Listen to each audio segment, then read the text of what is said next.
Since I had the news, it's been like, giving us death sentence. So, when you are, every hope is lost.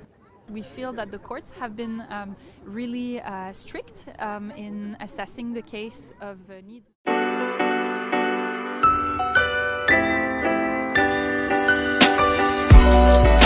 Hi guys, it's Million Hire here. Welcome back to my channel. How you doing today? How is your day going? Okay guys, so today I want to talk about a trending video. Make sure you watch to the end because I picked out like 2 lessons from this video that I would like to share with you all, okay? All right, and you all know that I am big on family. Anyway, guys, so sit back and let's talk about this. So there was this recent news of a Nigerian immigrant family living in Canada, Montreal, Canada, that they were being asked to evacuate, like leave the country, deportation. They were given deportation order to leave. A family of 5, 3 kids, I believe, and mother and father.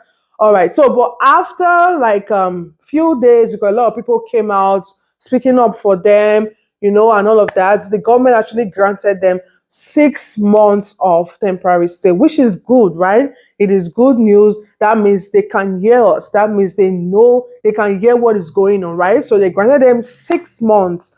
So hopefully, before the end of that 6 months, they'll be able to, file for appeal and maybe use humanitarian service or any other legal service available to get their PRO before the end of that 6 months. This video I'm going to play to you is the major reason why I am sharing this. All right, so please sit back and watch and make sure you don't touch that dial. All right, sit back. Since I had the news, it's been like, giving us death sentence.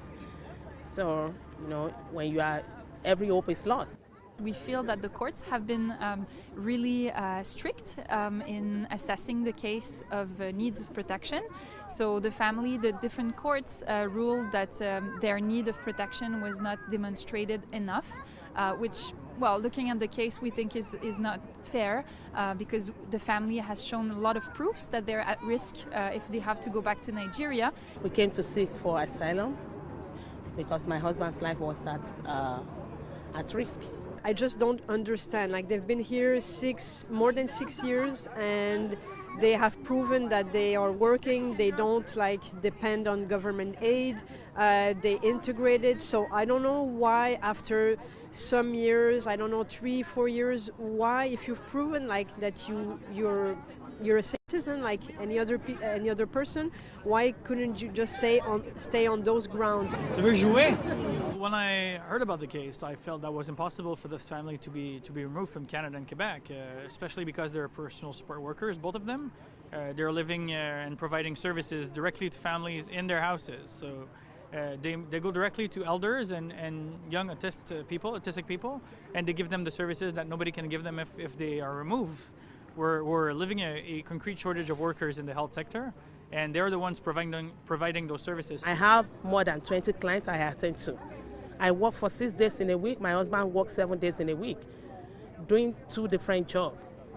So there's like 40 support letters for the minister.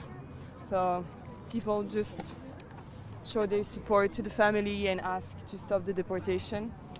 So it's really powerful. So 2 of the 3 children are... Okay guys, welcome back. So from that video, what did you learn? Anyways, you can leave it in the comment section, even if I'm going to give my 2 major points that I think I actually personally got from the video. You can also leave yours in the comment section, all right? Or you can tell me if you agree with me or not. So from that video, what I'm going to talk about is the family. They were working. They were not just seated idle doing nothing. They were actually working. Even the wife, the mother of the house, she said the husband does 2 jobs, right? She's working as a healthcare worker. So why?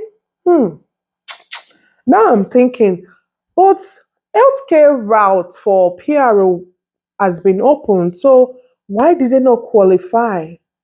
If they say they work with special needs, I believe that as a group home, because from the video, people saying this is what they do, this is what they work as. That is also under healthcare. Why were they not granted PRO? Why did they not qualify for it? Because I know a lot of people, they were able to file, and anyways, we don't know because this was the story that was out there, right? So we don't know the backstory. I don't know why they didn't qualify, right, to be able to apply as of that time. That's the PRO, sorry, the healthcare route was still going on. But yes, back to my lesson. So number one lesson is they were actually working, my people. They were not sitting down depending on government money, OW, right? Because as a refugee, like where you're filing for asylum, you are entitled to that monthly money that the government pay before you start working, right? Just to assist you because now you're in Canada, you're filing for asylum, right, to become a refugee. So the government of Canada is actually responsible for you as of that time, right? They try to, okay, if you need shelter, that is where people, they first go to a shelter home, maybe until you get a place. So let's say you get a place and you haven't gotten a job, they also send money for your rent, because you let them know the amount you're paying. They'll send money for your rent and send money for, like monthly money, right, for your upkeep, feeding, and all of that. So these people were not just sitting down, not doing anything. They were actually working. They were working. So pick that one. If it's only this one you hear from that video, it's a good one. Please, as a temporary resident, right? Whatever means you use in coming to Canada, but you know that, okay, you're a temporary resident, you haven't become a permanent resident yet, anything can happen. Like in these people's case, they've stayed for Canada for 6 years. 6 years, right? It's not 6 days, 6 years. And they still gave them deportation order.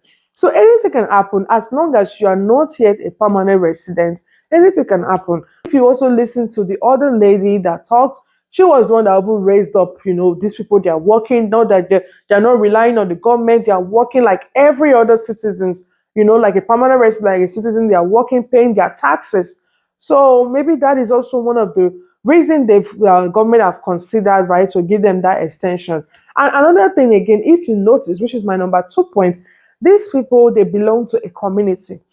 They can't just be on their own by themselves, not talking to anybody, and this kind of thing will happen and you see people come and start talking for them. No, they belong to a community. They had friends. They had people that, okay, once in a while they can relate things to, whether at work or church. You can actually see that, okay, they belong to a group of people, number of people actually knows these people, right? And they were able to come out to speak for them, to stand up for them. These two main points, why it was so easy for me to pick it out from this video, because in this channel, I have mentioned the times without number that you can't just stay and, okay, you know everything. No, until you ask questions, until you meet somebody, ask them questions, there can actually be an answer to that thing that has been in your mind, disturbing you, right? So try to make friends, try to come out, join a community. If you are here with your family, take your kids out, maybe during the summer, go to the park, take them to the park. You will see other children, allow them to mingle.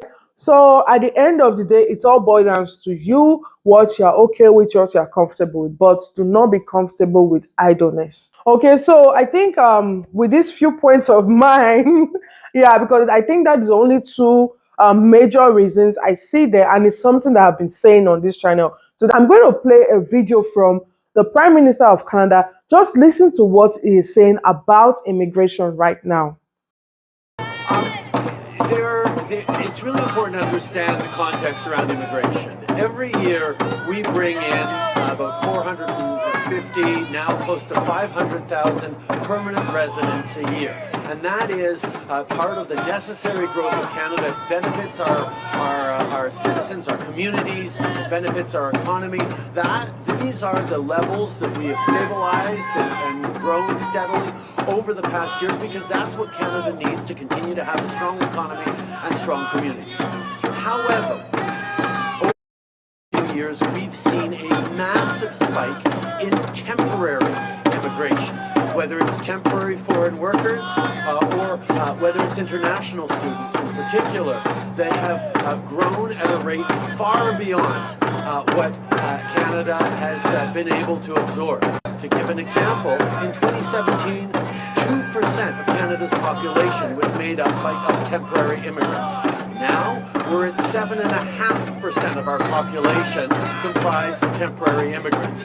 That's something that we need to get back under control, both for the benefits of those people, but as international students, we're seeing increasingly vulnerable to mental health challenges, to not being able to thrive and get the education they want, but also increasingly more and more businesses relying on temporary foreign workers in a way that's driving down wages in some sectors. So we want to get those numbers down. It's a responsible approach to immigration that continues on our permanent residents as we have, but holds the line a little more on the temporary immigration that has caused so much pressure in our communities. Welcome back, guys. Okay, guys, before I go ahead, if you are here for the first time and you haven't subscribed to this wonderful, beautiful, growing channel, please click on your subscribe button to join our wonderful family. And for our returning subscribers, thank you all so much. Thank you all my family members. I appreciate you all. Please do not forget to like, share, and comment. Yes, I'll actually want to know your thoughts on this topic and like the two major points I raised. What do you think about it? Am I right or wrong? Okay, I would like to know your comments. And for our new subscribers, please click on the notification bell so that you can get notified whenever I upload my weekly videos. All right, guys, so back to today's topic and the video you just saw of the Prime Minister of Canada. Okay, so why I am emphasizing more on, if you are a temporary resident, it's because mainly again of this recent video. So if you are in Canada or if you are following the news in Canada recently, they have been trying, immigration minister, have been trying to make every attempt to see how the influx of immigrants is going to reduce, right? They are trying to now they're trying to cut the percentage of temporary residents coming into Canada. Okay, so if you know that you want to come here and you'll be filing for asylum to become a refugee, make sure you do all your findings and you know that whatever reason you're going to give to them is top notch, and be prepared not to just relax and depend on the government fully. All right, so just make sure you do all your background checks, make sure you do all your questions and answers, whoever you want to get all those preparations from. Okay, guys, so this brings me to the end of today's video. I just thought to share this and to also, give out my 2 cents about major lessons I learned from this video. And good luck to this family. Hopefully they're able to, get something before the end of the 6 months so that they will become permanent residents and eventually citizens of this wonderful country, Canada. All right, have a wonderful day. Thank you all for watching. Like I mentioned before, please do not forget to like, share, and subscribe. And guys, you all know when you like, YouTube algorithm is going to send this video to as many as people that needs to hear this. So please click on the like button, right? Okay, so we can get this to a lot of people to actually get this information. All right, guys, have a wonderful day. Stay safe out there. I will see you all in my next video. For now, bye.